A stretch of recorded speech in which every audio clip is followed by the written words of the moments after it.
What's up, guys? In this video, I'm going to be comparing two iPhones. On the right, I have a GSM iPhone 4 on iOS 6.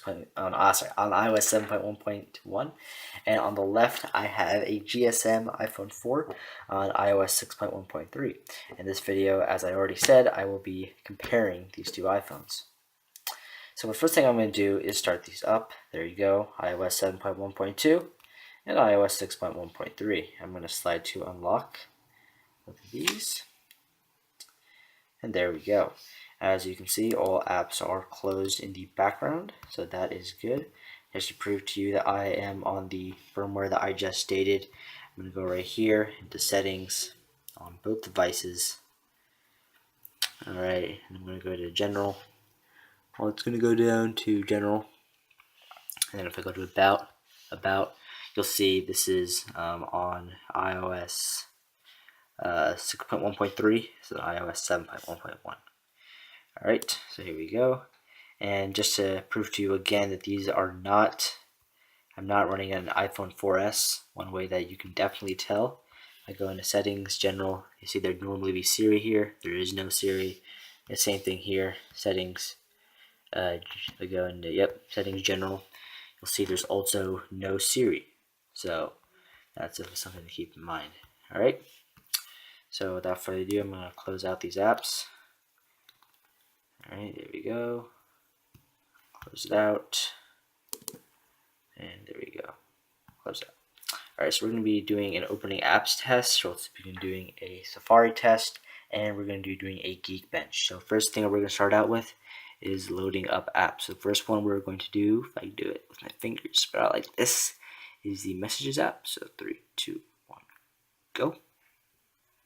And 6.1.3 is faster here. Next one I'm going to do is the Calendar app, which, alright, fine, that's a little too far down. We're going to try Photos.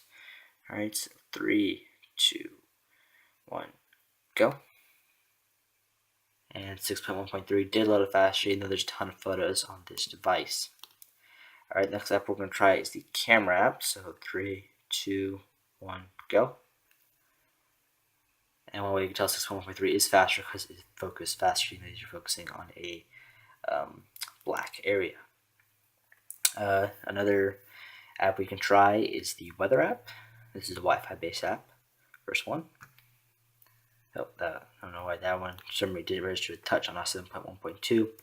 Alright, so let's try, let's try something like the App Store. So 3, 2, 1, go. I don't know why, hold on a second. We just, for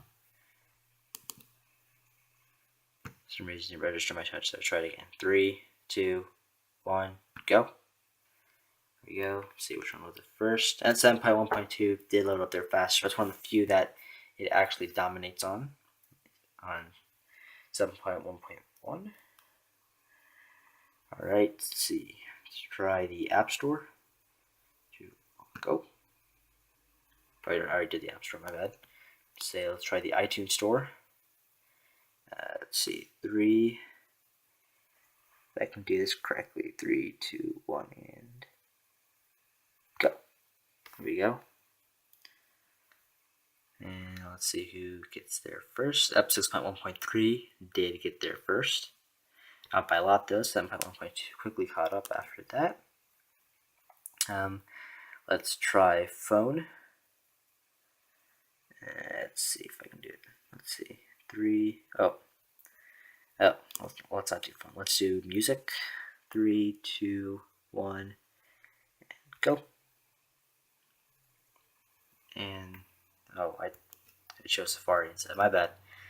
Okay, that's become a fail. But yeah, you pretty much get the idea that 6.1.3 is a lot faster than 7.1.1, but not by a whole lot though. In some apps, and some apps, it's actually really close. Actually, another thing you can try for is if you notice you do Spotlight search up here. It's actually not bad, but sometimes it can be a little bit laggy. You'll hear it's very, very smooth on 6.1.3. Alright, so that pretty much concludes the app opening test. And now what I'm going to do is a Safari test. So I'm going to go into settings, and I'm going to actually clear out the cookies and data and the history on both these devices. Safari. Alright, so I'm going to go to, if I go down here, clear history, clear cookies and data, clear history, clear cookies and data. Alright, so we go back. Alright, so what we're going to do now is go open up Safari in both of these iPhones. I'm going to load up Apple's website, apple.com.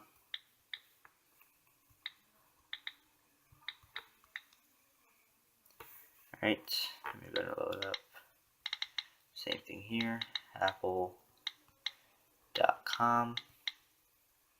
Apparently it doesn't register, so I'm going to do the whole thing. Apple.com.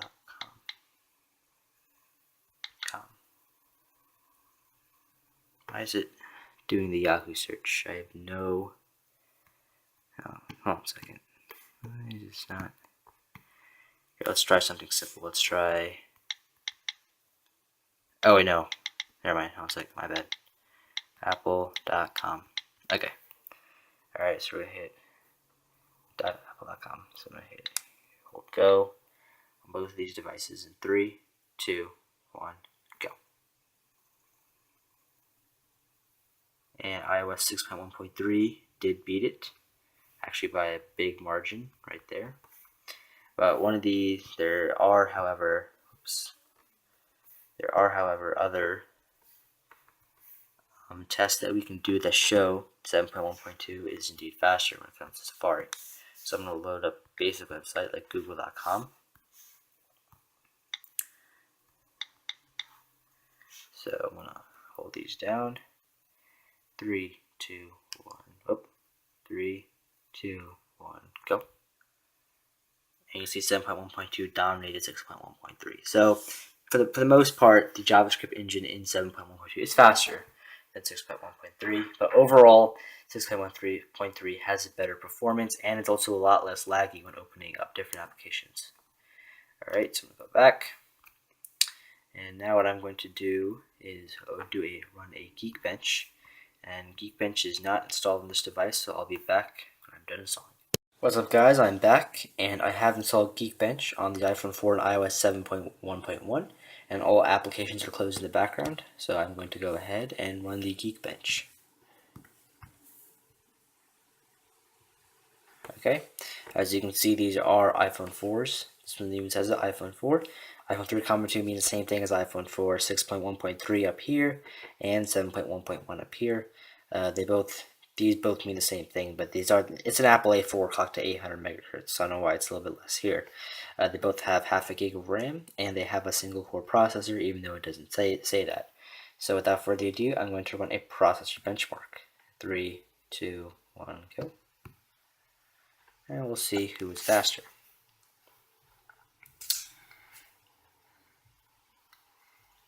Now keep in mind this will take a while, so I'm going to come back when these are both finished. Alright, what's up, guys? The Geekbench on the iPhone 4 and iOS 7.1.2 just finished right now. And on the iOS 6 device, it should be done any minute now. Okay, so here are our results. The iOS 6.3 device surprisingly performed better. This is a little bit surprising because in all the other previous videos I have seen, the iOS 7 device always does better. But this is supposed to be in the hundreds, and usually this score is just fine right here. But the 6.1.3 device performs slightly better in the single core and the multi-core score. So pretty much, yeah, the iPhone 4, the iPhone 4 and iOS 7 technically got there first. The iOS 6 wasn't far behind, and it did get a better score. So this tells you overall that the performance on the iPhone 4 on iOS 6.1.3 is marginally better than the one on iOS 7.1.2. I mean, it's not a huge difference. Day-to-day use, especially in iOS 7.1, since they sped it up a bit, it shouldn't be that big of a deal. But if you're on 6.1.3, I would advise staying there unless there's some kind of app that requires iOS 7 and you absolutely must have, go ahead. But for the most part, I would totally recommend staying on 6.1.3. The speed is more reliable, battery life is a lot better, and it's overall a better experience on iOS 6 compared to iOS 7. Anyway, guys, this has been the comparison of iOS 6 and iOS 7 on these two iPhone 4s. I hope you enjoyed the video, and I'll see you in the next one. Peace.